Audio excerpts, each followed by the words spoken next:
Deus age sem que as pessoas peçam? Interessante a pergunta, né? Essa pergunta ela é bastante abrangente. Ela gira em torno de várias questões importantes que nós precisamos ter clareza na nossa vida de cristão. Eu começo a perguntar para você. Você que é pai pode me ajudar a responder. Quando você ama o filho que você tem e você percebe que ele está diante de uma necessidade, você espera o filho pedir? Como é que funciona o seu coração? Eu particularmente, sempre que eu tenho alguém do meu lado que está necessitando de alguma coisa, eu não espero pedir, porque às vezes a pessoa tem uma dificuldade danada de pedir. Quando se trata de oração, Deus nos atende o tempo todo, porque Deus não tem variações de vontade, minha gente. Isso é muito interessante. Às vezes, do jeito como nós rezamos, de ficar pedindo a Deus as coisas, nos dá a impressão de que Deus é um velho caduco, que ele não sabe das necessidades do mundo, então a gente tem que ficar insistindo com ele. Oração não é isso. Oração não tem significado quando nós acreditamos que Deus é um velho caduco e que eu fico mostrando para ele o que é bom no mundo, o que precisa ser feito. É claro que nós temos o direito de pedir, mas Deus não atende mais, não atende menos quando nós pedimos ou não. O pedido, ele acalenta o coração.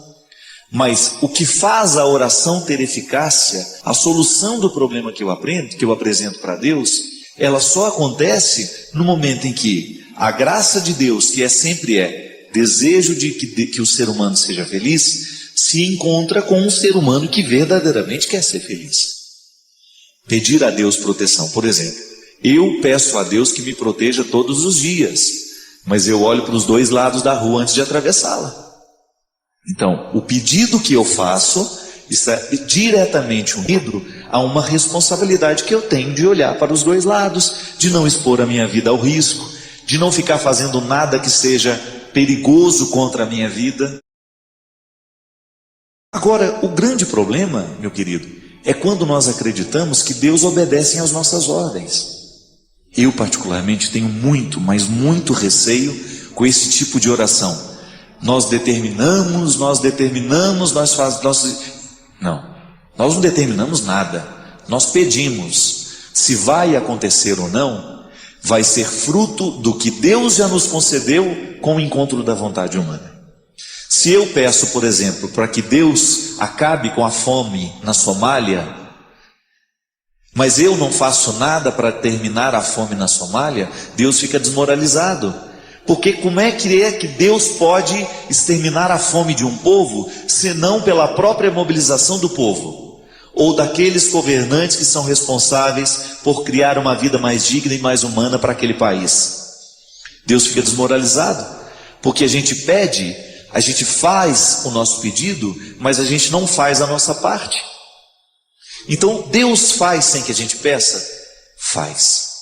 Deus está sempre atento para a necessidade humana. Nós pedimos porque é bom formular o que a gente precisa. Mas ao formular o que a gente precisa, a gente não pode ter aquela sensação de que nós estamos dando ordens a Deus. O que a gente faz, gente, é através de uma atitude humana determinar que a bondade de Deus encontrará lugar no nosso coração. É aquela velha história do bom samaritano. Aquele homem está caído, todo machucado, e Deus está ali do lado dele, esperando que alguém faça. Deus não tem como recolher o doente do chão. Deus tem como dar a saúde, mas aquela atitude de recolher o doente do chão, ela tem que ser humana. Passa um sacerdote, finge que não viu. Passa um levita, finge que não viu. Até que passa um samaritano. Ele se compadece e ele faz aquilo que Deus queria que o sacerdote fizesse, que o levita fizesse, mas que ninguém fez. E interessante que o dono da pensão também tem um papel primordial na solução do problema daquele que está caído. Então o samaritano, ele faz uma caridade, mas o dono da pensão está fazendo também. Porque o dono da pensão é que vai cuidar daquele rapaz que está ali caído. Então veja bem, não adianta eu ficar ajoelhado do lado do doente falando: oh meu Deus, cura a doença dessa criatura, se eu não pego e não levo ao médico. Então pedir não é o suficiente. Há uma ação, um desdobramento que nasce do pedido que eu faço. E às vezes a oração que a gente escuta nos dá a impressão de que Deus é um velho caquético que não sabe de nada mais na vida. A gente fala: oh meu Deus, essa mulher tão boa, Jesus, cura o coração dela, cura ela dessa doença. Como se Jesus não soubesse que ela é uma pessoa boa, como se Jesus, né? Como se eu soubesse e Deus não. Então a gente tem que pedir, porque faz bem ao nosso coração. Mas no momento que a gente pede, a gente tem que se comprometer com a parte do milagre que só nós poderemos fazer. Então o meu pedido, ele é mais honesto à medida em que eu viabilizo aquilo que eu peço. Faça a minha parte. É como você ir pedir ao seu pai o carro dele emprestado. Mas a gente espera que no mínimo você saiba dirigir. O que adianta o seu pai emprestar o carro se você não vai dirigir o carro? Se você não tem competência para dirigir o carro? Então, cuidado com aquilo que você pede para Deus. Porque às vezes que aquilo que você pede para Deus não está acontecendo, é porque você ainda não tem competência o suficiente para fazer a sua parte. Você já prestou atenção que às vezes a gente pede a Deus para nos fazer paciente? De manhã, de repente, faço lá: oh meu Jesus, me ajuda a ser paciente. Aí tudo bem. Meia hora depois vem aquele chá de poejo, como diz lá em Minas Gerais. Uma pessoa, quando é enjoada demais, a gente chama de chá de poejo. Você já tomou chá de poejo? Uma das piores coisas que tem no mundo, gente, de ruim. Então, quando você está com aquele chá de poejo, que mede 1 metro e pouco do seu lado, conversando fiado na sua cabeça, te enchendo o saco, falando e conversando, e papapá, tirando a sua paz, aí você lembra que você rezou de manhã, pedindo a Deus que lhe desse paciência. Oh Jesus, me faz paciente. Mas ela não quer ser incomodada. Pô, como é que vai ficar paciente se não passar pela experiência de encontrar um chato no meio do caminho e ter paciência com o chato? Aí depois pede a Deus: oh meu Jesus, me faça generoso. Tá certo? Mas aí você começa a esbarrar nos pobres toda hora. Oh, você podia me ajudar aqui? Às vezes nem é financeiramente não. Ou me ajuda a resolver esse problema. Ah, agora não posso, não tem tempo. Mas de manhã pediu para ser generoso, para ter um coração bom. Sagrado coração de Jesus, fazei o nosso coração semelhante ao vosso. Cuidado, viu, na hora que você reza. Cuidado com o que você pede para Deus, porque Ele faz e às vezes não acontece, é porque você ainda não teve coragem de colocar a sua parte na história. Que dá trabalho mesmo, gente. Oração é via, vai e vem. Deus não faz tudo por nós, não. Existem coisas que só Deus pode fazer e existem coisas que só nós podemos realizar. E Ele não vai ficar se metendo naquilo que é nosso. A responsabilidade que eu tenho diante daquilo que eu peço é minha. Mata a minha fome. Não me deixa passar fome. Aí Ele te dá saúde para você trabalhar. Senhor, não me deixe morrer doente. Ele te dá saúde, mas agora vai cuidar. Senhor, me faça paciente. Ele te dá um chato de galocha para você ter paciência com ele e exercitar-se. Senhor, me faça generoso. Ele vai colocar um monte de pobre, de gente necessitada do seu lado, e você vai ter que reagir diante do que você rezou. Então, Deus faz quando a gente não pede? Faz. Faz quando a gente pede? Faz também. Só que tem um detalhe. Em tudo que Ele faz, sem que a gente peça ou quando a gente pede, Ele vai nos pedir uma outra parte daquilo que a gente rezou. Se a gente pediu a Ele, pode ter certeza que Ele também vai pedir alguma coisa para nós, porque é via de mão dupla. Quando a gente se dispersa nos nossos acidentais, a gente deixa de enxergar aquilo que é essencial.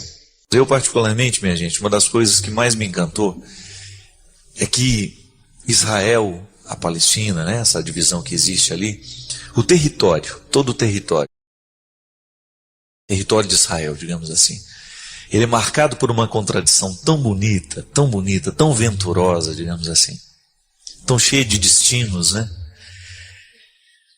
É no meio de um deserto. Quando nós estávamos em Jericó, por exemplo, que eu abri a janela do quarto, eu fiquei encantado com a visão que eu tive. Um deserto imenso, mas ali no meio um oásis. Constantemente vendo aquela mistura de deserto e terra florida. E eu ficava, como é que pode no meio de tanta secura, alguma coisa tornar-se tão verde? aquelas frutas tão coloridas, tão cheias de cores, tão cheias de vida, no meio do deserto.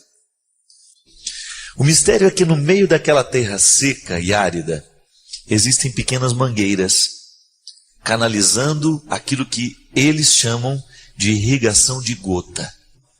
A irrigação de gota é um sistema de irrigação desenvolvido por eles, porque eles têm muito pouca água, eles não têm abundância de água. Então a pouca água que eles têm, eles cuidam e fazem de tudo para que aquela água possa chegar aos lugares secos. E daquela caixa saem então as pequenas mangueiras, levando no meio do deserto a água, que vez em quando solta uma gota, numa programação de às vezes 45 segundos, 1 minuto, é uma gota só.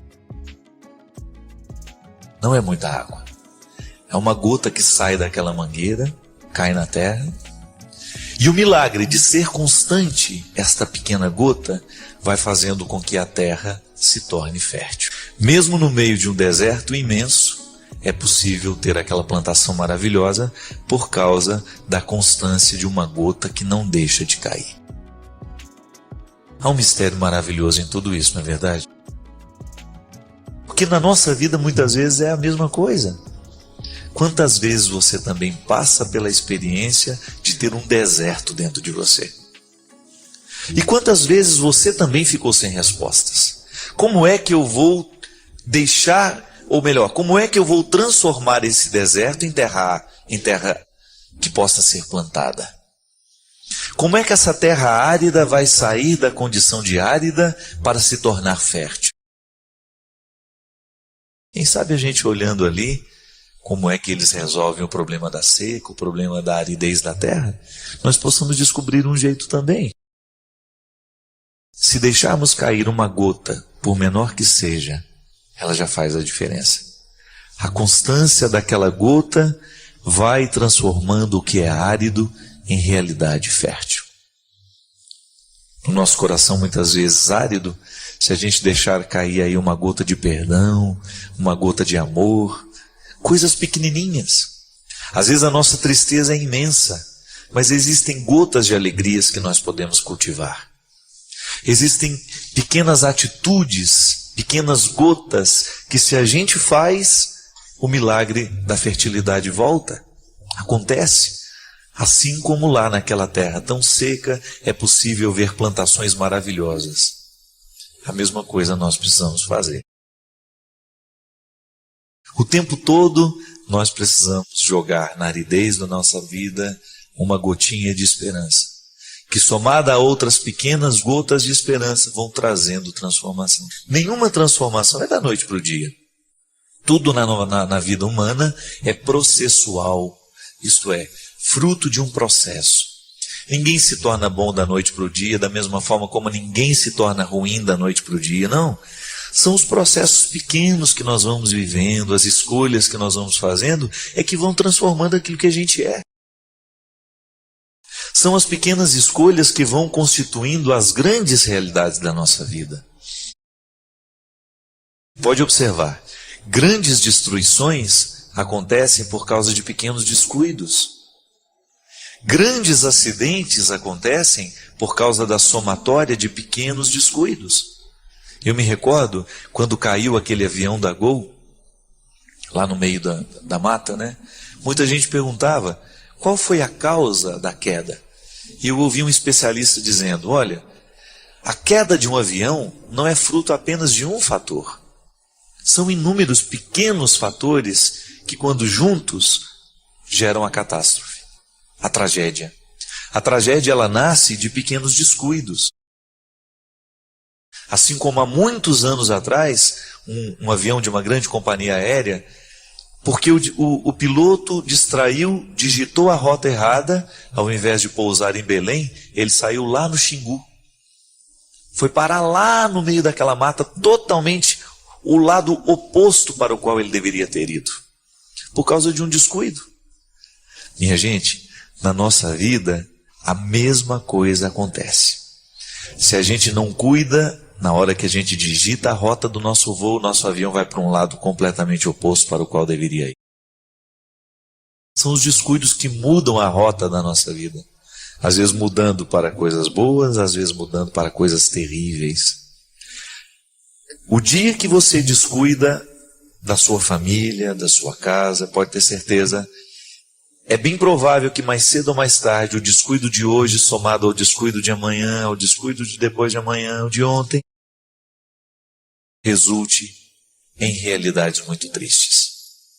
Aquilo que você deixa de fazer pelo seu filho hoje, vai somando-se a outros descasos, a outros. Daqui a pouco você perde o controle da vida do filho. Porque educação é isso, né? É o processo miúdo, constante de todo dia, toda hora você dedicar-se àquele que precisa de você. Amar é assim. Não adianta você amar o seu filho profundamente hoje, se amanhã você o despreza. Não adianta você dar um grande presente ao seu filho hoje como prova do seu amor. Não, isso não muda a cabeça nem o coração dele, não. E nem adianta você passar anos e anos e anos distante do seu filho, depois chegar com os braços cheios de presente para conquistá-lo de novo. Não adianta. O que faz a gente ser fiel aos outros é o processo constante do cuidado. Então, se você quer ter o seu filho do seu lado a vida inteira, cuide dos pequenos detalhes, cuide das pequenas gotas. Se você quer que o seu casamento dê certo, cuide dos pequenos cuidados de todos os dias, dos pequenos detalhes todos os dias. É isso que faz a gente ser constante, é isso que faz a gente dar certo. Não existe fórmula de sucesso para a vida humana, não. Não tem um livro que você possa ler que a sua vida vai mudar. Não. É todo dia, toda hora você descobrir onde é que você precisa colocar o seu empenho, o seu cuidado. É a gota caindo na terra. E às vezes um cuidado parece que não vai fazer diferença, mas vai, porque ele vai sendo uma somatória. Ele vai se juntando a outros cuidados.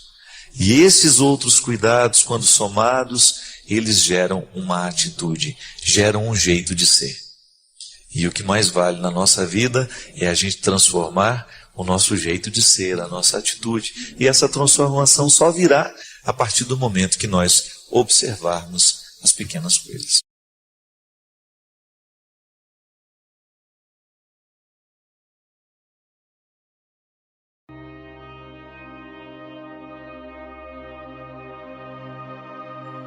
Sempre a gente precisa articular o que se foi com aquilo que a gente ainda vai ter. A vida fica muito mais bonita quando a gente consegue administrar com sabedoria essas duas realidades, o passado e o futuro. Mesmo porque o presente, esse momento que nós temos agora, é a articulação de dois tempos, um que eu não tenho mais e o outro que eu nem sei se terei. Então essa sabedoria me colocando na possibilidade de ver o meu tempo presente como uma oportunidade de fazer valer o passado que eu tive, com todas as dificuldades, com tudo aquilo que me foi penoso, e ao mesmo tempo não permitir que o que me foi penoso me impeça de sonhar um futuro melhor. Você que participa da minha vida de maneira tão direta, você que me acompanha, você que é meu amigo, eu tenho refletido cada vez mais no conceito de amizade, enquanto um vínculo que nos fraterniza, que nos coloca, ainda que a gente não participe da vida um do outro no dia a dia. Quando nós identificamos pessoas que estão articulando sonhos semelhantes aos nossos, num tempo onde tem tanta guerra, onde tem tanto desentendimento pelo mundo afora, a gente encontrar pessoas que estão fazendo o seu esforço pessoal de estabelecer pontes ao invés de quebrá-las, de não permitir que o preconceito nos afaste uns dos outros, que o preconceito nos impeça de conhecer pessoas que às vezes a gente julga mal. Num tempo onde o mundo tem sido tão cruel, a gente diminuir a crueldade no espaço que nos é possível. Você identificar pessoas que estão fazendo isso também. Isso gera uma amizade, uma fraternidade cristã, ainda que um outro esteja lá na Indonésia e eu aqui no Brasil.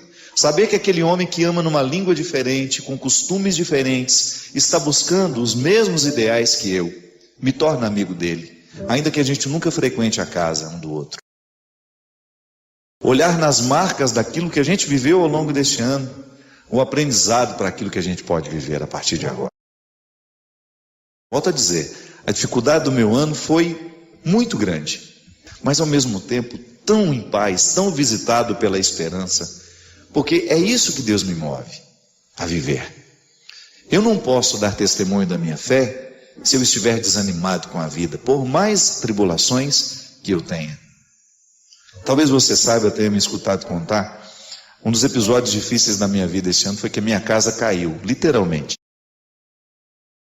Uma chuva muito forte em Taubaté, a estrutura do meu telhado não foi construída de acordo como deveria ser para suportar, né, um volume de água muito grande. Entrou água por todos os conduítes, eu perdi todo o piso de madeira, perdi os quartos, o teto de gesso da casa toda caiu, desabou. Foi uma coisa muito triste. Eu me lembro que eu estava viajando e quando eu cheguei em casa, a Teca, eu já vi pelo jardim, né? Já vi que alguma coisa de muito sério tinha acontecido. Foi no dia 9 de março isso. Quando a Teca me esperou descer do táxi, ela me abraçou já chorando, lembro direitinho como se fosse hoje. Ela me falou assim: por favor, fique calma com tudo que você vai ver. E quando eu entrei, gente, foi uma visão horrível. De você ver o fruto do seu trabalho, do seu empenho, né? As suas coisas, tudo destruído. A casa, aquela estrutura que até então condensava afeto, que era o seu lugar de descanso, não existe mais. Você não pode dormir, você não pode deitar, você não pode sentar. E de repente a porta da cozinha ficou aberta, e no meio dos destroços todos, daquela destruição toda, daquela sujeira toda, quem me surge correndo pela casa, feliz, sem saber o que acontecia? O Luca, o meu cachorrinho. E foi impressionante como Deus me curou através daquela criatura naquele momento, sabe? Ele com aqueles olhões arregalados, né? Feliz porque eu estava chegando em casa, sem saber o significado daquela destruição, mesmo que ele nem sabia que aquilo estava destruído, né?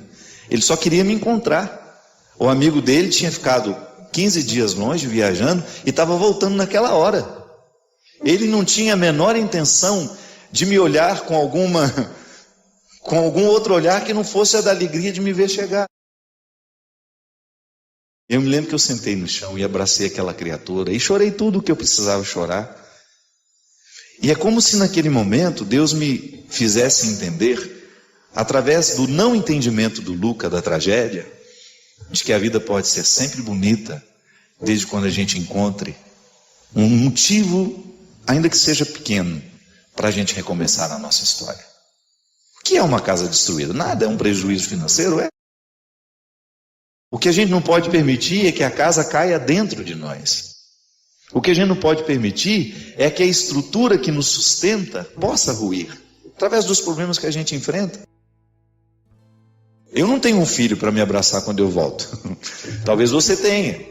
Talvez você tenha pessoas que possam significar todos os seus desastres, todas as suas tragédias, no momento em que você chega em casa e que te abraça. Naquele momento, o abraço da Teca foi um sustento para mim. Mas o que Deus falou em mim, através daquela criatura, que não entende nada de tragédia, identificar naquele momento a voz de Deus falando em mim, da mesma maneira como falou a Francisco de Assis, através da natureza, através dos bichos, né?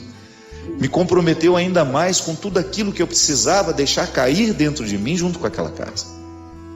Que às vezes não é só uma parede que cai, não é só um teto que desaba. São estruturas humanas dentro de nós que precisam ruir. O nosso apego, quem sabe? O nosso apego ao que é material. E de repente, quando eu olhei para tudo aquilo que materialmente a gente pode reconstruir, e eu vi o meu amigo que não poderia ter sido reconstruído se ele tivesse sido morto. Da mesma maneira como nós olhamos para um pai, para uma mãe, para um filho, e você perceber que aquilo não é material, que pode ser reconstruído, que se a doença nos leva, se a morte nos abate, não tem como recomeçar aquela pessoa de novo. Uma parede você reconstrói, um teto você arruma, um portão que caiu você levanta, um jardim que ficou destruído você reconstrói. Agora uma pessoa não. Um ser humano será sempre a maior preciosidade que nós podemos ter na história, na nossa história pessoal. O amor que a gente ama, o perdão que a gente concede, tudo aquilo que a gente vive no dia a dia da nossa casa, com os nossos pais, com os nossos irmãos, com os nossos amigos. Naquele momento, o abraço do Luca, aquele olhar sorridente para mim, me dizia só isso. Que bom que você voltou, ponto final. Que bom que você está aqui, ponto final. E aí, depois que a gente encontra alguém que nos diz que bom que você está aqui, com o rabinho que balança, ou com uma voz que é possível ser dita, que bom que você veio, que bom que você chegou, que bom que você faz parte da minha vida, então nós estamos no caminho certo, minha gente. Esse ano, quero paz no meu coração. Então vamos fazer a nossa parte, né? Quero a paz, então eu vou construir nas pequenas coisas. Eu vou construir nos meus relacionamentos. Eu vou fechar as portas que eu preciso fechar para tudo aquilo que é nocivo para mim. Posso ter coragem de fechar portas, por mais doloroso que seja fechar aquela porta, porque eu sei que aquela porta aberta não me traz paz. É mudança de vida. Fim de ano é uma época maravilhosa para a gente fazer balanço. O comércio faz balanço. O comércio identifica o que dá prejuízo, o que não. E o bom empresário é aquele que modifica o que está lhe causando prejuízo. O bom empresário é aquele que, no momento em que faz o balanço da sua empresa, ou da sua loja, ou da sua vendinha que seja, descobre que ele precisa mudar algumas atitudes no seu jeito de trabalhar, no seu jeito de agir, para que ele não continue amargando o prejuízo. A mesma coisa nós precisamos fazer através da nossa vida afetiva. Começar a prestar atenção nos relacionamentos que nós alimentamos ao longo do ano. O que é nocivo para nós nesse relacionamento? Estabelecer, pontuar, é direito. É direito meu, é direito seu. De você olhar para a estrutura da sua vida e ter direito de mudar o que você achar que vai ser melhor para a sua liberdade pessoal, para o seu jeito de ser de Deus. Criar essa paz, você ser o construtor da sua paz. Você estabelecer dentro da sua casa a quebra dessas barreiras que tanto nos afastam. Eu gosto de dizer sempre isso. É muito fácil a gente construir faixas de Gaza dentro de casa. É muito fácil a gente apartar o nosso irmão da nossa vida. Eu falo isso para você através daquilo que eu experimento no meu dia a dia. Como é difícil a gente articular os afetos de maneira saudável, de maneira equilibrada. Ser amado demais faz mal, ser amado de menos faz mal. A paz é o momento em que nós estabelecemos um vínculo que realmente nos dá condições de ser quem a gente é. Quero paz no meu coração. Quem quiser ter um amigo que me dê a mão. Esse é o significado da comunidade cristã. Nós podemos ser amigos, sim. Amigos da palavra que nos une, amigo do evangelho que nos congrega, amigos do sacramento que nos alimenta, amigo dos encontros, também, amigo da intimidade. O que nós não podemos abrir mão é de estabelecer essa fraternidade universal. Nós precisamos ser amigos da humanidade, nós precisamos alimentar uns pelos outros esse sentimento de respeito, que me faz olhar para o outro com o respeito que ele merece, de não me sentir no direito de invadir o que eu não posso, ou de tratá-lo com desrespeito, de impor-lhe fardos que não são dele. Essa amizade é tão bonita, minha gente, quando nós descobrimos que cada um, no lugar em que vive, com as pessoas com quem convive, está travando o mesmo ideal, lutando pelo mesmo ideal. Nós queremos ser pessoas melhores. Dia 15 de dezembro eu fui ordenado padre. E eu acompanhei, mesmo sem responder, porque é impossível, eu acompanhei as manifestações de pessoas do Brasil inteiro, dizendo: ô padre, parabéns pelo seu dia. E eu fiquei pensando no significado de tanta gente querer me parabenizar naquele dia, e eu fiquei percebendo essa teia delicada que nos une, né? Eu sou um padre que participa da vida dessas pessoas. Eu sou um padre que sou amigo dessas pessoas sem saber que sou.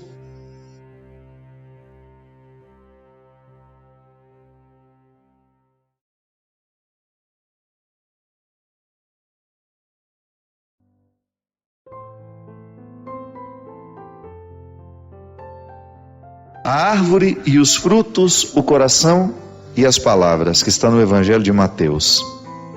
Ou a árvore é boa e o fruto bom, ou a árvore é má e o fruto mau. E portanto, pelo fruto que se conhece a árvore. Víboras que sois, como podeis falar coisas boas sendo maus? A boca fala daquilo de que o coração está cheio. Como é bom fazer coisas boas, sair de seu tesouro que é bom. Quem é bom faz isso acontecer, mas quem é mau faz sair coisas más de seu tesouro que também é mau. Olha que interessante isso. Como é que nós vamos acumulando este tesouro que pode ser bom ou pode ser mau? É através daquilo que nós vamos escolhendo viver.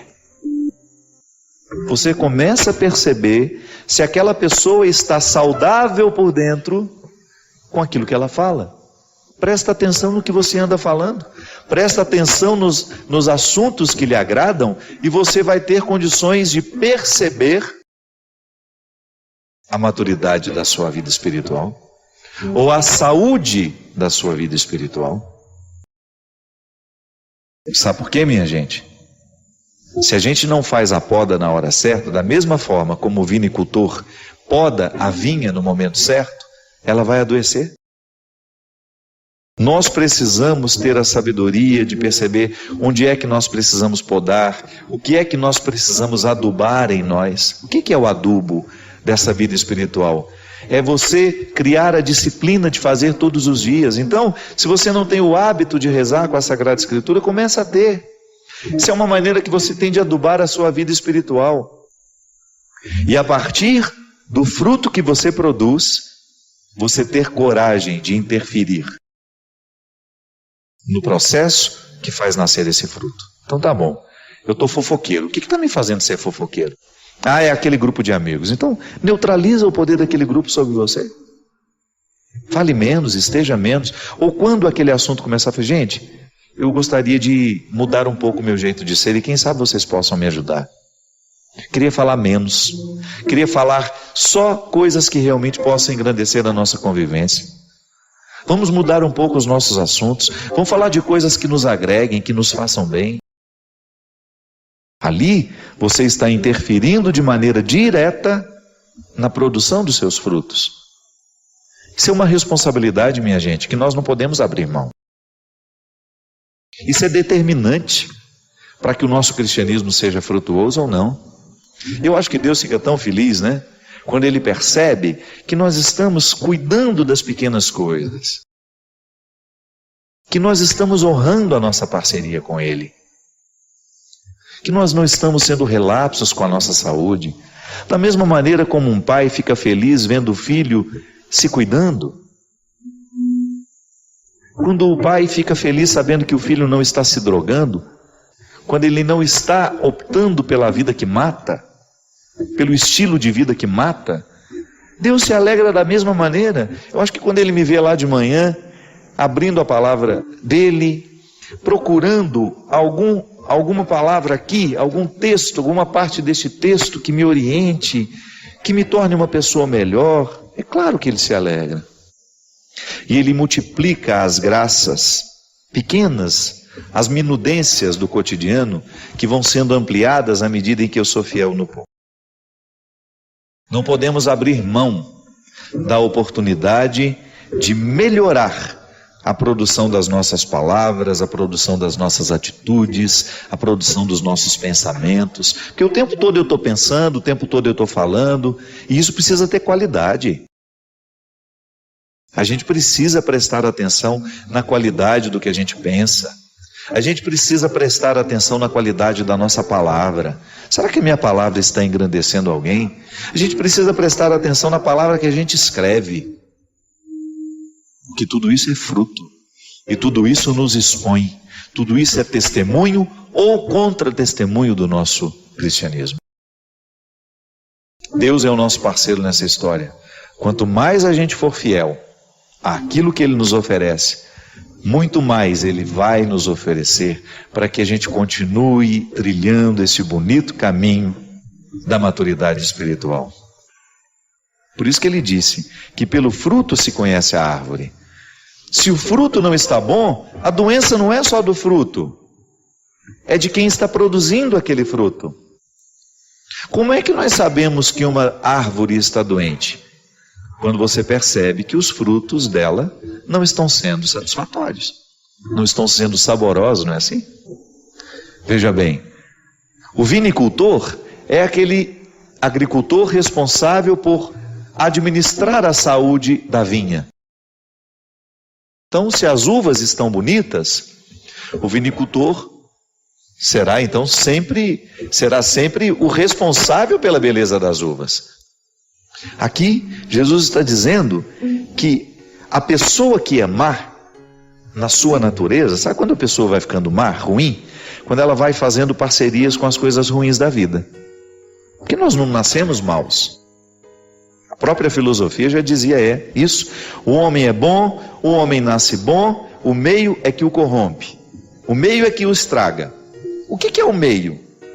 São as influências que eu tenho, são os amigos que eu levo para minha casa, são as pessoas que eu permito que tenham influência sobre mim. Esse é o meu meio. E é este meio que pode me estragar, ou é este meio que pode me salvar. Então, se eu estou fazendo escolhas ruins, é bem provável que eu esteja tendo um tesouro mau. Então fica muito difícil eu, tendo um tesouro mau, querer oferecer coisas boas aos outros. É por isso que Deus não trabalha na mentira. É por isso que Deus não pode agir num coração mentiroso.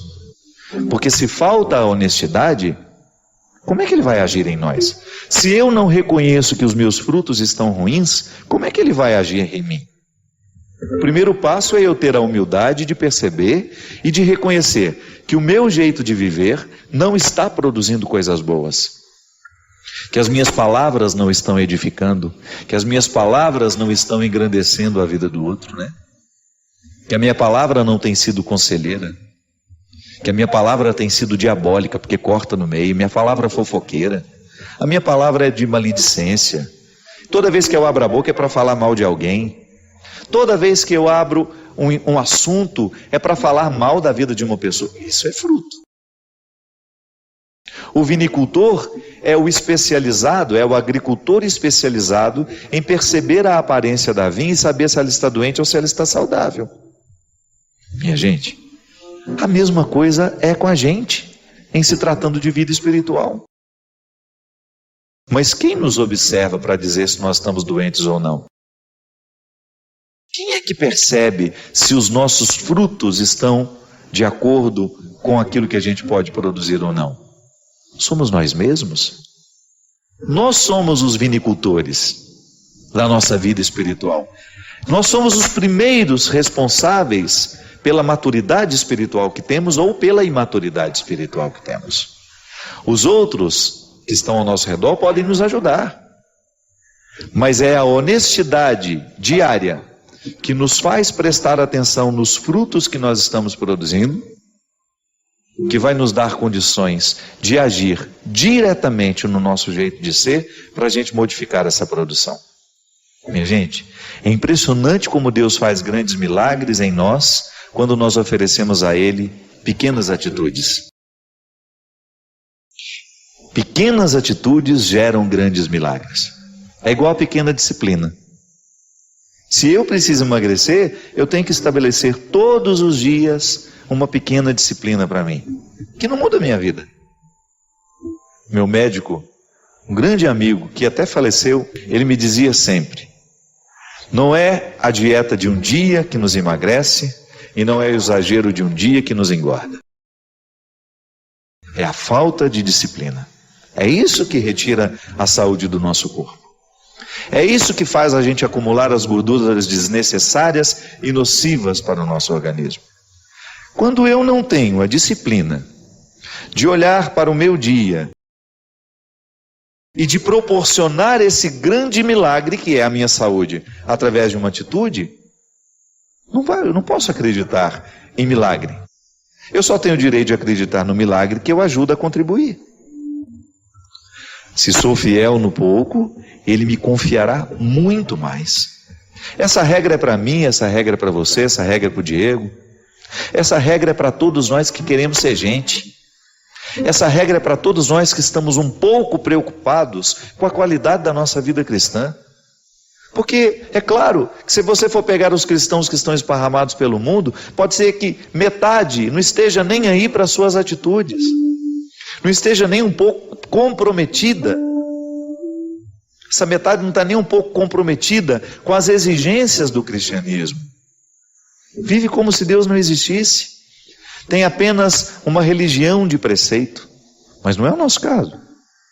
Se nós queremos crescer, se nós queremos que o nosso cristianismo seja frutuoso, nós temos que ter muita honestidade na observância desses frutos. E a poda é o quê? Começa a tirar da sua vida aquilo que você sabe que te prejudica espiritualmente. Aquele programa de televisão que ao invés de fazer bem te faz mal. Aquela leitura que ao invés de fazer bem te faz mal. Aquela rede social que às vezes, ao invés de provocar coisas boas em nós, só provoca coisas ruins. Ter a coragem de dar uma tesourada, sabe? Em todas as realidades que não estão favoráveis ao nosso crescimento, para que o nosso fruto seja saudável. Então Deus quer que a gente seja feliz, mas Ele não virá ser feliz por nós. Ele não vai mexer nas peças do quebra-cabeça da nossa vida. Ele vai apenas nos motivar a mexer nas peças. Porque senão, minha gente, Ele faria tudo por nós, e não é assim. Uma educação madura não permite que o outro faça tudo por nós. É como você educar seu filho. Aos poucos você vai criando no seu filho condições de fazer sozinho aquilo que ele antes dependia tanto de você. E às vezes a gente erra muito quando a gente não ensina o outro a fazer o que ele precisa aprender. Aí a gente fica fazendo eternamente para ele, com aquela ilusão de que nós seremos eternos na vida dele. E se um dia a gente se ausenta? Como é que o outro fica se ele não passou pelo aprendizado? Claro, eu não estou retirando o direito de Deus agir de maneira miraculosa em nós. Ele pode agir. Pode ser que eu não tenha feito nenhum esforço e a graça foi derramada sobre mim. Ele age como e quando quiser. Eu estou falando é que na regra da vida, Deus não dispensa o esforço humano. O milagre grandioso, nossa meu Deus, aquilo é a exceção. E eu não tenho direito de ficar esperando a exceção. Eu tenho que fazer o meu esforço diário para que esse milagre que passa pelas minhas atitudes seja possível. Deus é infinitamente superior a mim, Deus é infinitamente maior, mais capacitado em tudo o que na vida eu posso considerar humano, mas Ele não despreza a minha atitude, Ele não despreza o meu esforço. Então Ele se antecipa com sua graça em me dar condições de amar alguém. Mas aquele amor humano do dia a dia, sou eu que vou fazer o esforço para viver. Não é um milagre que não tenha a minha participação. Então, o amor maduro nos ensina a cuidar do outro, mas ensinar ao outro a sobrevivência. E isso é ação humana. Deus me motiva a reconhecer, Deus me dá condições de reconhecer os meus erros, como se uma luz fosse acesa sobre a minha consciência, capaz de me fazer compreender a vida equivocada que eu levo, os relacionamentos equivocados que eu estabeleço, as atitudes grosseiras que eu posso ter com alguém. Mas aí, depois de me iluminar através da sua graça e até me dar o dom do arrependimento, sou eu que tenho que ir lá andar aquela pequena distância que me separa do meu irmão, bater na porta e pedir perdão. Se alguma coisa não ficou bonita na história, é sempre uma oportunidade de bater na porta e pedir perdão. Então a teologia nos ensina que nós nunca perdemos essa graça de sermos filhos, mas por causa da vida que a gente leva, por causa das escolhas que a gente vai fazendo, a gente pode viver como se a gente não fosse filho. Não é que Deus nos deserdou, é que a gente resolveu gastar a herança de outra forma, de maneira errada. Tantas vezes eu gasto essa herança de ser filho de Deus de maneira equivocada. Tantas vezes nas minhas escolhas eu não manifesto ser herdeiro do céu. Por quê? Porque vivo tão preso àquilo que é mesquinho, tão preso àquilo que é miserável, que essa herança divina que está em mim fica ofuscada. Olha como é interessante isso. Como é que a gente é fiel a Deus nas pequenas coisas? Se hoje Deus acendeu no meu coração uma luz para me incomodar com alguma coisa, digamos que hoje eu tenha identificado que eu estou tratando mal a Teca, que é a pessoa que cuida de mim. Se hoje de repente eu tivesse sido iluminado por Deus, volto a dizer como no início, não sou eu que sou capaz de perceber por mim mesmo, é a graça de Deus agindo em mim que me mostra que eu erro. Já é a ação de Deus em nós quando nós percebemos que erramos. Aí eu começo a olhar para o meu jeito de tratar a Teca e vou fazer um compromisso comigo e com ela. Eu vou minimizar tudo aquilo que me faz tratar de maneira errada a Teca. E eu vou ser fiel àquilo a que me comprometo. É claro, a teologia nos ensina que há sempre um agir de Deus que antecede toda e qualquer ação humana. Então eu não sou bom porque eu sou bom. Eu sou bom porque Deus é bom em mim. Então a minha essência, que participa da essência divina, porque eu sou filho dele, e tenho todos os sacramentos para me ajudar a fazer essa filiação ser cada vez mais evidente em mim. Pode observar, sempre que você precisa perdoar alguém, se você já sente no coração que precisa perdoar ou que precisa pedir perdão, você já está movido pela graça divina. Santo Agostinho nos dizia que até para a gente se reconhecer pecador, nós precisamos da graça de Deus em nós. Por causa do nosso pecado. É simples compreender isso. Eu, porque sou pecador, costumo ser arrogante, porque sou pecador, costumo ser orgulhoso. E quando sou arrogante, quando sou orgulhoso, eu sou incapaz de perceber os meus erros, de reconhecê-los. Então eu sempre vou achar que é o outro que errou, que é o outro que pisou na bola, que é o outro que não fez tudo certo. Tudo bem, ele pode até ter errado, ele pode até ter feito tudo da maneira como nós não combinamos, mas é sempre interessante a gente oferecer ao outro uma nova oportunidade.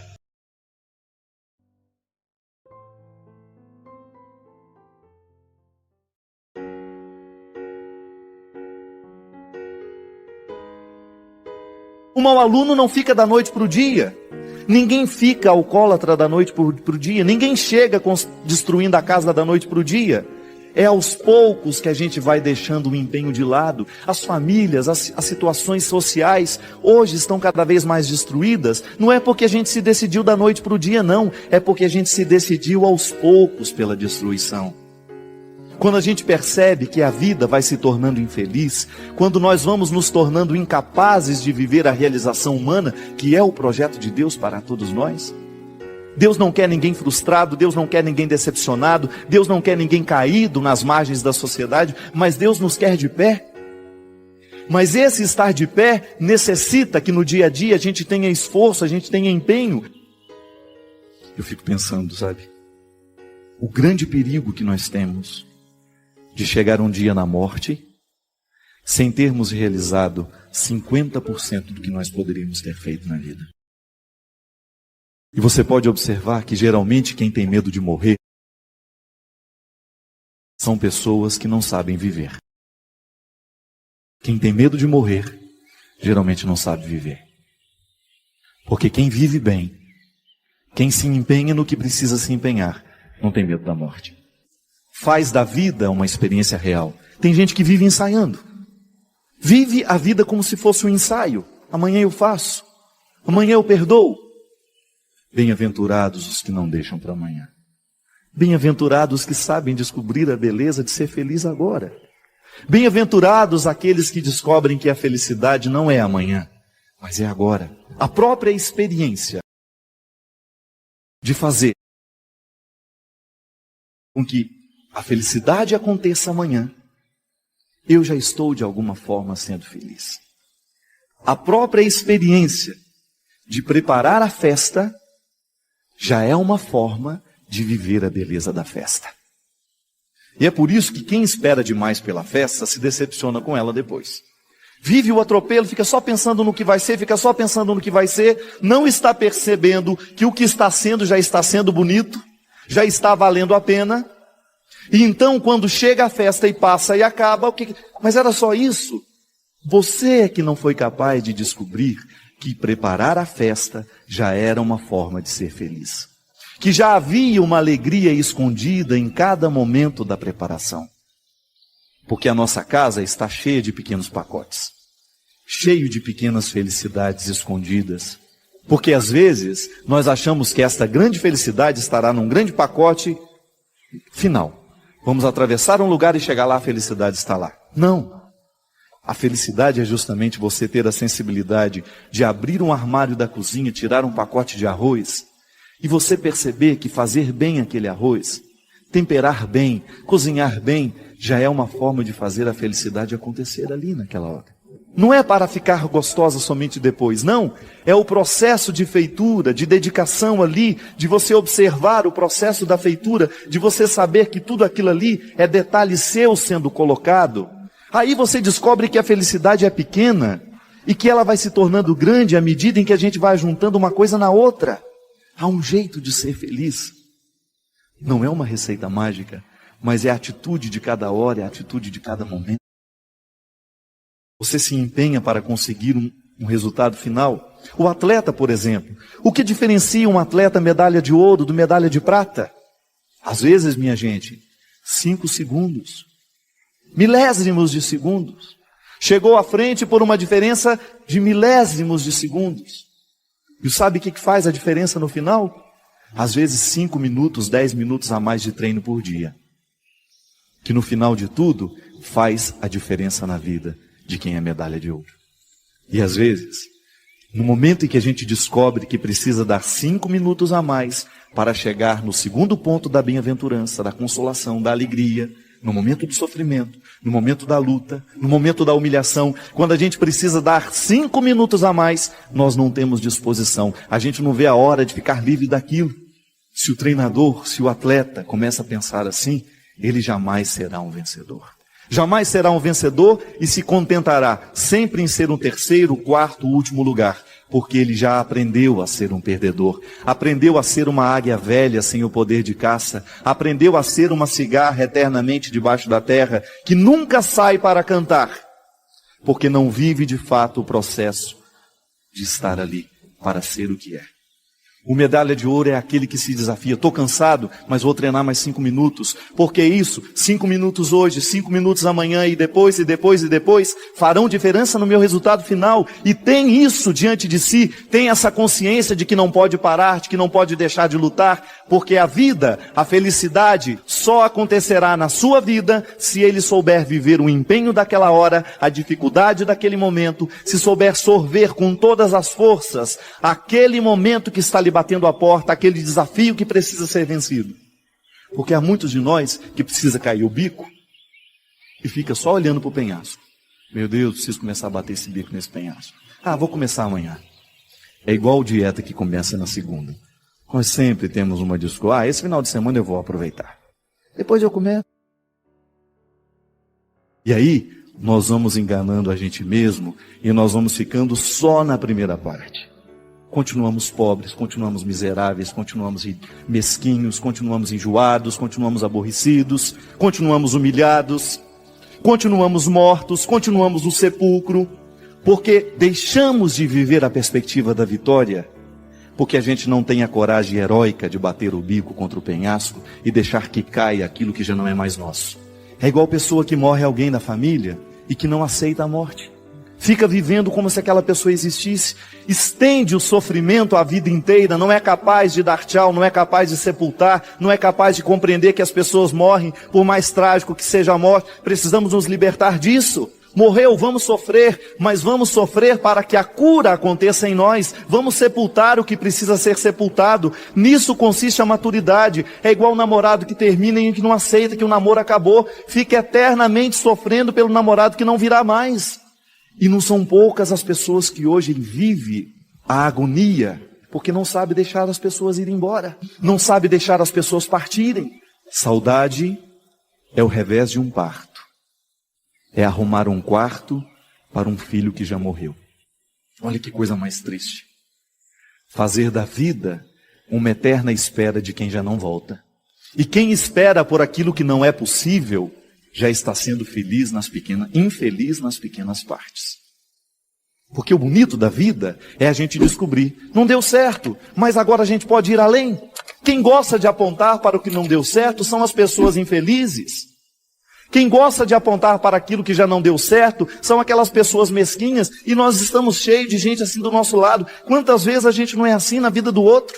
A gente não abre a boca para mostrar que está bom, a gente só abre a boca para mostrar que está ruim. Quantas vezes nós fazemos na nossa vida isso, uma constante recordação para o outro de que ele não presta. Só pode apontar a pobreza do outro se você tem uma riqueza para apresentar para ele. Senão, o seu dedo acusador não serve para nada. Ele não faz diferença na vida do outro. O diabo, o demônio, essa força contrária, que se opõe a Deus, que está presente em nós o tempo todo, nas nossas relações, forças demoníacas o tempo todo dentro de nós. Eu não gosto de imaginar o diabo como um homem chifrudo, não. Apontando, não. Sabe como que eu gosto de pensar o diabo? E que eu acho que é um jeito mais saudável de pensar? Quando a gente é mal nas pequenas coisas. Quando o outro constrói uma relação de maldade só para enganar. Isso é demoníaco em nós. É como se o mal estivesse aqui e eu tomasse uma parte dele e falar, eu agora quero ser mal também. Eu estender a mão em direção à maldade e dizer, venha para mim. Isso é demoníaco, isso é o diabo. E o diabo, essa força contrária, é aquele que fica parado nas esquinas da vida, nas portas das nossas casas, dentro dos corredores das nossas casas, para dizer assim, olha ali o que você fez de errado. Mesmo que a gente não tenha conseguido fazer certo, Deus, ao contrário de ficar apontando o que não foi feito, ao contrário de ficar apontando o que não deu certo, Ele apenas nos sorri e nos diz, olha o que ainda pode ser feito. Olha a beleza que ainda você não foi capaz de conquistar. Vive esse tempo debaixo da terra agora, de sofrimento, de luta, mas não viva triste não. Já descubra que esta luta, esse sofrimento, é redentor na sua história. Perceba que neste momento da sua história, há uma felicidade sendo nutrida, e que você só será capaz de reconhecê-la à medida em que você é capaz de perceber que neste momento da sua vida, da sua história, há uma dor acontecendo, mas há uma alegria sendo preparada. Só sabe ser feliz quem soube ser, de fato, triste. Só sabe ver o valor da riqueza aquele que verdadeiramente experimentou a pobreza. E é por isso que há um ditado popular que diz muito bem, tudo que vem muito fácil, vai embora muito fácil também. Que não precisou lutar para alcançar. A felicidade já foi dada para todo mundo. Deus não muda de ideia, Deus não amanhece mal-humorado e fala, hoje eu vou retirar o que já dei. Não! Se a felicidade não está acontecendo, é porque a gente ainda não teve forças de arregaçar as mangas, ou a gente ainda não teve coragem de enfrentar o penhasco, ou a gente ainda não teve coragem de enfrentar a solidão da terra, e a vida foi ficando preguiçosa e nós fomos ficando preguiçosos, nós não fomos nos tornando capazes de assumir o sacrifício daquela hora, daquele momento, e aí ficamos colocando a culpa em Deus. Mas e a minha parte, e a sua parte? Onde é que está o nosso empenho? Onde é que está o preparo nosso de cada dia? Aquilo que você olha e enfrenta, gente do céu, eu não posso continuar com esse bico caído desse jeito. Eu tenho que ter coragem de mexer na minha história, nos meus sentimentos. Eu tenho que tomar coragem de mexer nas minhas feridas, porque é somente mexendo que eu vou me tornar capaz de viver a cura, a experiência da reconciliação interior. Quantos de nós precisamos fazer isso?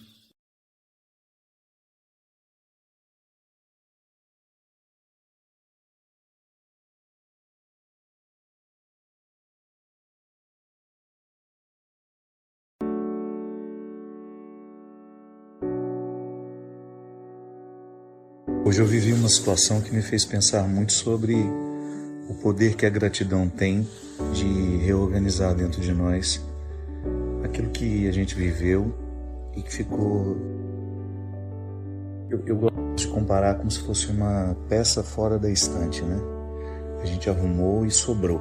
Alguma coisa sobrou e a gente não consegue encaixar. A vida emocional da gente é assim também. O trauma, né? A psicologia nos ensina que é justamente um acontecimento que não coube dentro da gente.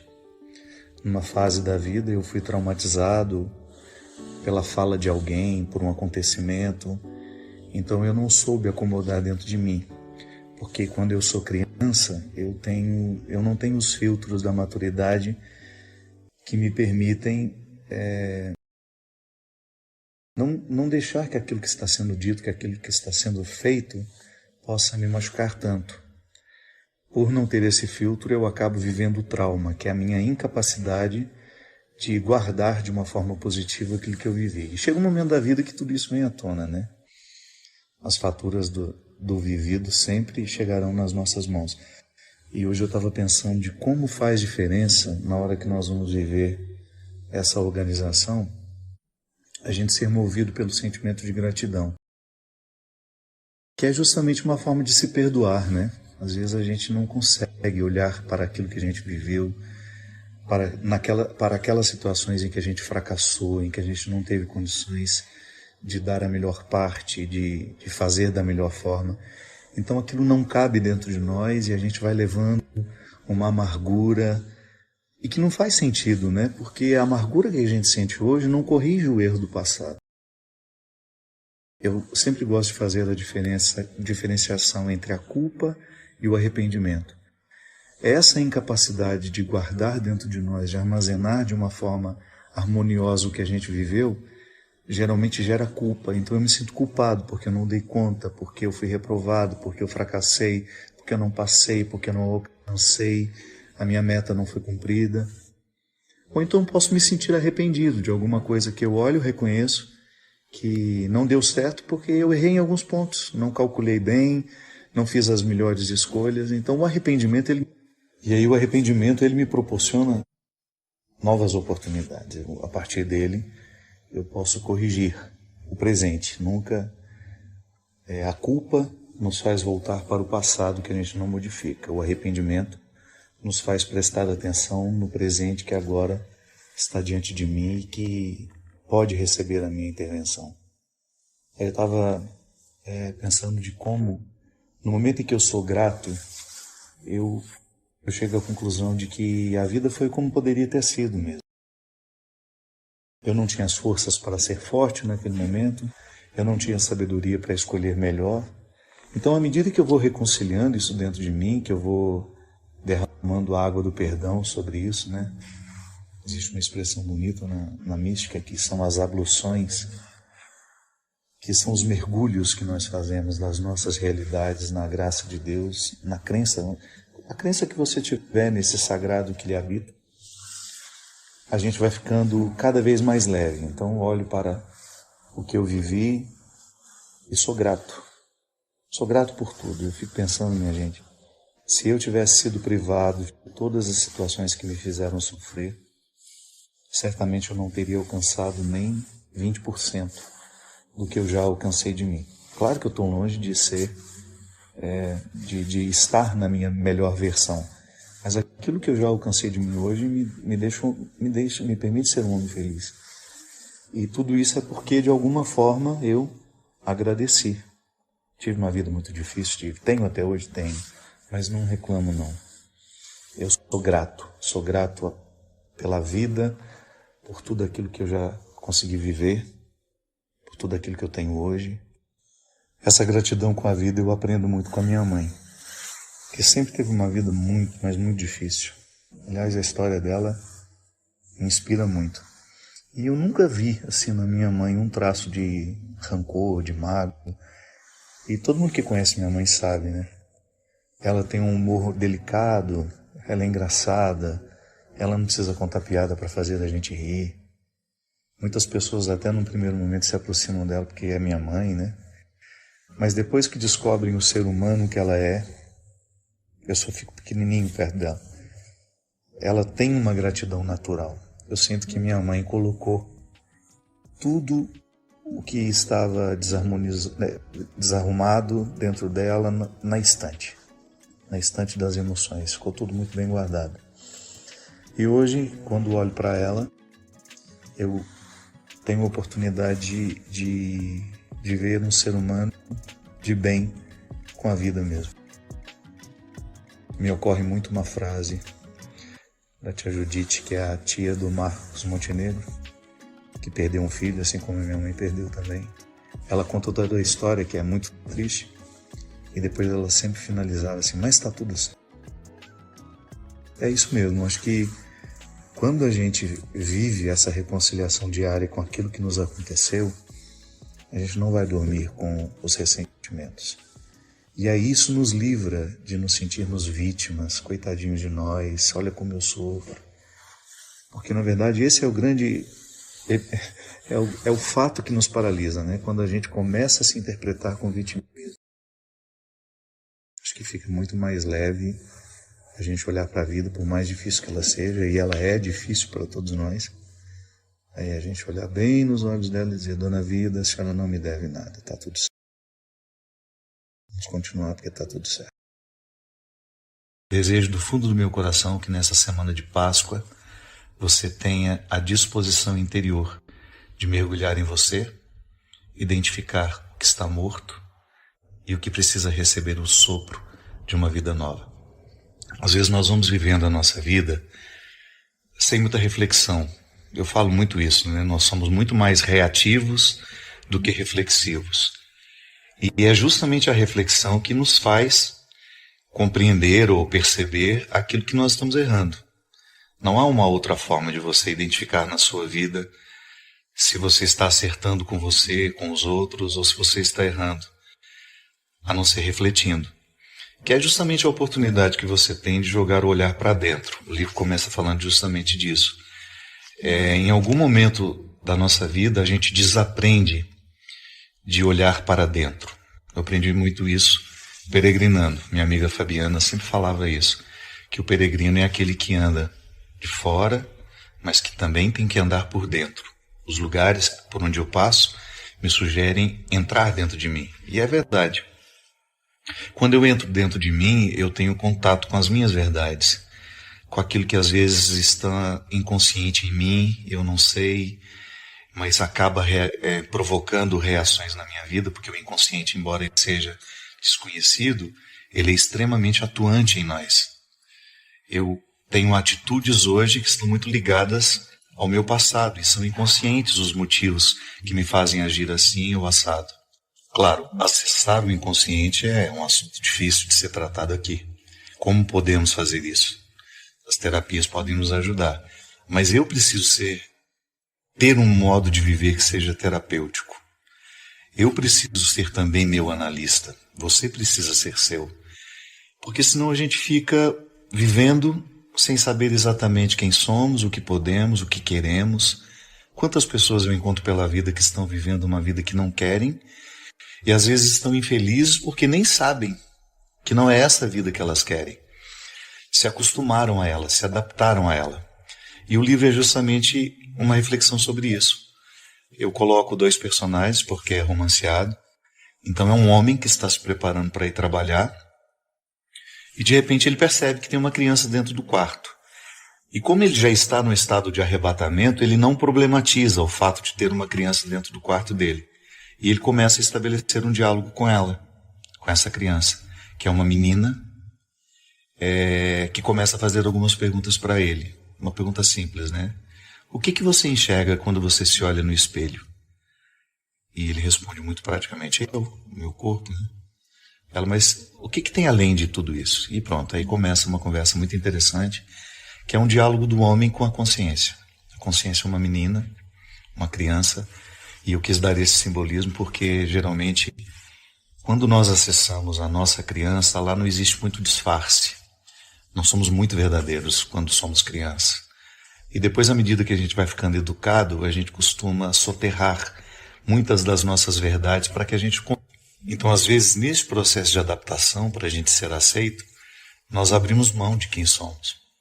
E aí passamos uma vida inteira fazendo coisas para as quais a gente não foi feito, estabelecendo relacionamentos que não agregam. E esse homem vivia justamente isso, trabalhava demais, já não tinha nem tanto tempo pela frente, porque chega um momento da vida em que a gente tem mais passado do que temos de futuro. E ele precisava se fazer essa pergunta: como é que ele gostaria de gastar esse restante de vida que ele tinha?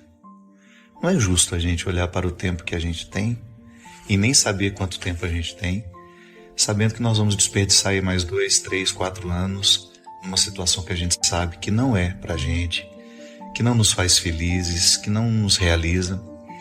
E aí esse homem se encoraja a ir conversando com essa menina ao longo do livro.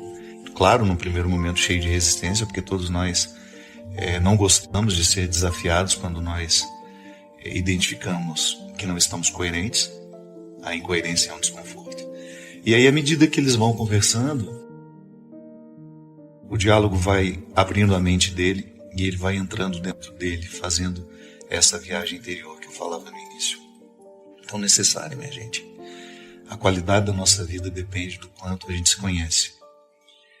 E é bonito porque quanto mais eu me conheço, mais eu encontro Deus que está em mim. O encontro de Jesus com a samaritana me fala justamente disso. Ele diz para ela: chegará um momento que não será aqui, nem ali, nem acolá que você vai encontrar-se com Deus. Mas é quando você viver e estiver em espírito e verdade. Isso é, quando você estiver em você, ali você terá a oportunidade de estar em Deus. E quando a gente está em Deus, os equívocos caem por terra. Porque eu acredito que a espiritualidade, a mística, ela justamente se presta a esse papel. Em nos fazer viver em nós, conscientes, cada vez mais conscientes. Acho que a maturidade é isso, minha gente.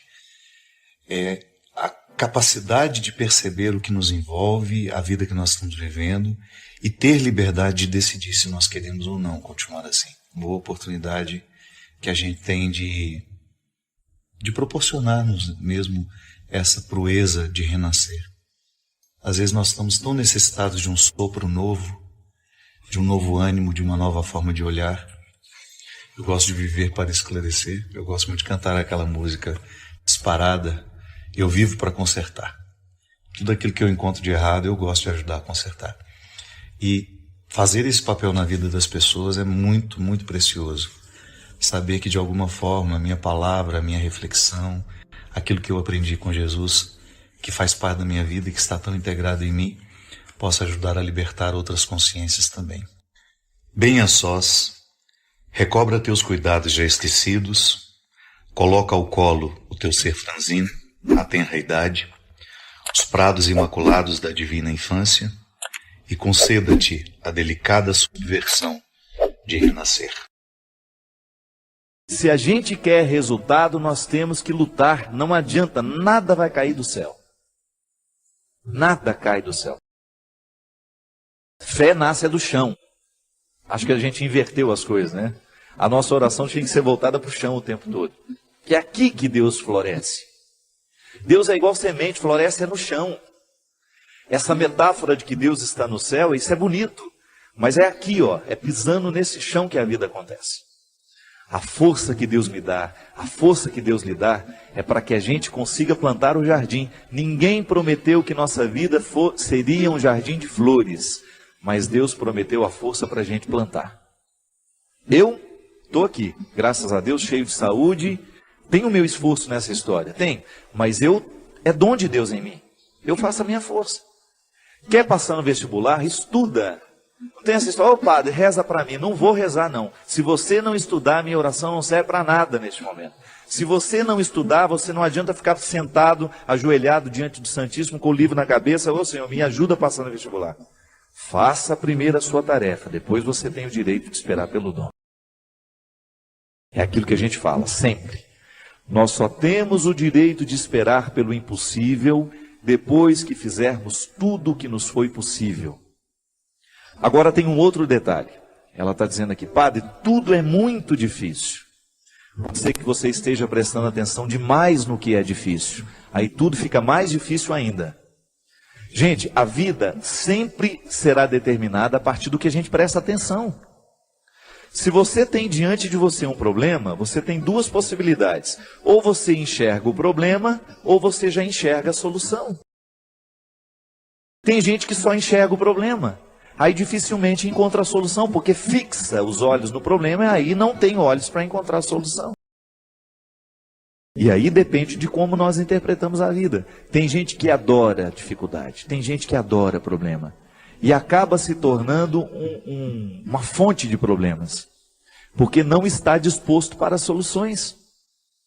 Tem gente que não sabe viver sem um problema. No meu livro que eu vou lançar tem uma personagem interessante, que ela é ficcionada nas doenças, ela adora ter doença. O sonho da vida dela é ter um plano de saúde. A alegria dela é receber um exame em que ela está precária. A alegria dela é contar as doenças, a dor de cabeça que não passa, é a pedra na vesícula. Tem gente que gosta disso, tem gente que presta atenção só no que é ruim. Mas não pode ser assim, minha gente. Esse espírito pessimista só nos faz ver o lado negativo das coisas. Pelo amor de Deus. Você tem que ser um pouco mais otimista. Você precisa prestar atenção um pouco mais nas coisas que são boas. Outro dia eu recebi um e-mail muito interessante. Dizem que tinham 2 crianças brincando no gelo e de repente o lugar em que uma delas estava quebrou e ela caiu e ficou presa ali dentro. E a outra criança, num ímpeto de salvar aquela outra que estava ali dentro, quase morrendo já congelada, retirou o seu patins e começou a quebrar aquela outra parte lateral para que desse espaço para retirar o amiguinho que estava ali dentro. E com muito esforço aquela criança conseguiu. Milagrosamente, ela buscou uma força tão grande dentro dela que ela conseguiu, mesmo não tendo força o suficiente para isso, ela conseguiu quebrar aquele gelo com patins. E quando chegou o adulto, que viu a situação, não acreditou. E foram chegando outras pessoas, até que uma delas falou assim: como é que esse menino conseguiu quebrar esse gelo e retirar a outra criança que estava aí dentro? Aí o outro falou assim: é porque nenhum de nós estávamos aqui para dizer que ele não conseguia. E é interessante.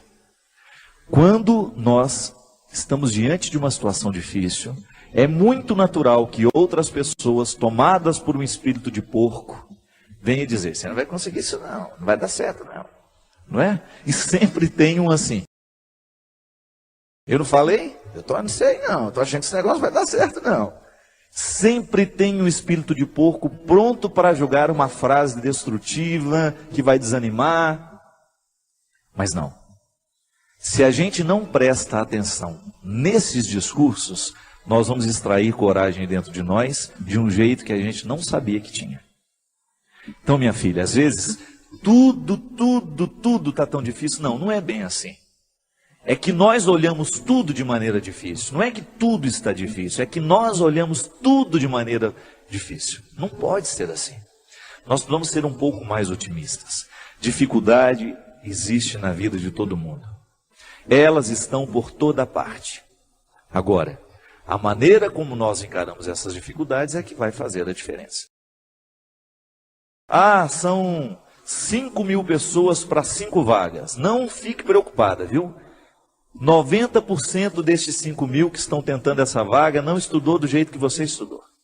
Se você verdadeiramente se prepara para as coisas, você já elimina boa parte dos concorrentes, porque a maioria é mais ou menos. A maioria está vivendo mais ou menos. A maioria está fazendo mais ou menos. São poucas as pessoas que verdadeiramente estão tomando a vida com responsabilidade do jeito que ela precisa. São poucos os jovens que na fase de 16, 17 anos estão levando o colégio a sério. São poucos os universitários que hoje estão cursando a faculdade com a disciplina que a profissão vai exigir um dia. São poucos os profissionais que verdadeiramente estarão bem preparados para nos atender nos seus consultórios de advocacia, nos seus consultórios dentários, nos seus consultórios médicos, porque são poucos os que verdadeiramente estão fazendo o que devem fazer.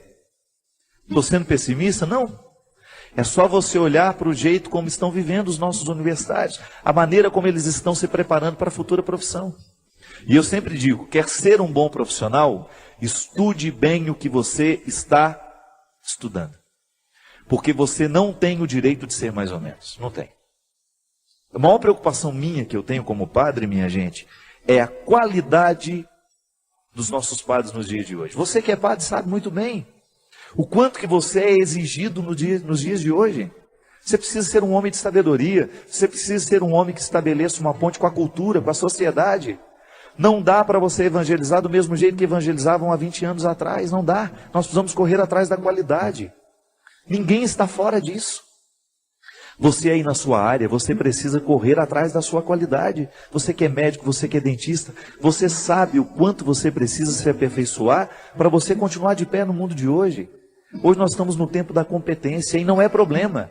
Isso tem que nos motivar para a gente querer, reconhecendo, ainda que seja o mínimo, Um mínimo dentro de nós. Nós merecemos cuidar desse mínimo. Chegar a aperfeiçoar cada vez mais esse processo. Aumentar cada vez mais as nossas possibilidades.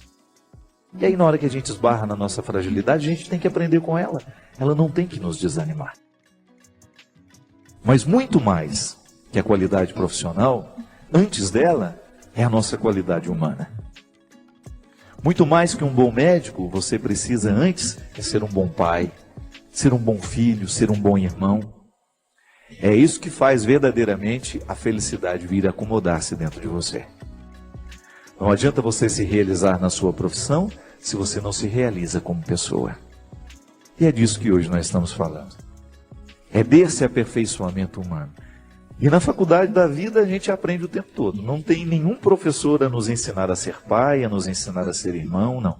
É olhando nos olhos de quem a gente ama que a gente vai descobrir a medida certa, o aprendizado de cada dia, para que a gente possa ser um ser humano melhor no mundo de hoje. Chega de gente ruim, chega de gente incompetente como pessoa, chega de assassinos, chega de ladrões, chega de mentirosos. Vamos dar qualidade a esse mundo. A começar por você. Não importa de como você tenha vivido até o dia de hoje. A palavra de Deus para nós é sempre otimista. Deus continua vendo valores em você. Deus continua acreditando que o seu coração pode ser melhor. Deus continua acreditando que aí, nesse coração muitas vezes marcado pelos fracassos, existe uma vitória a que você pode chegar. Basta você não desistir.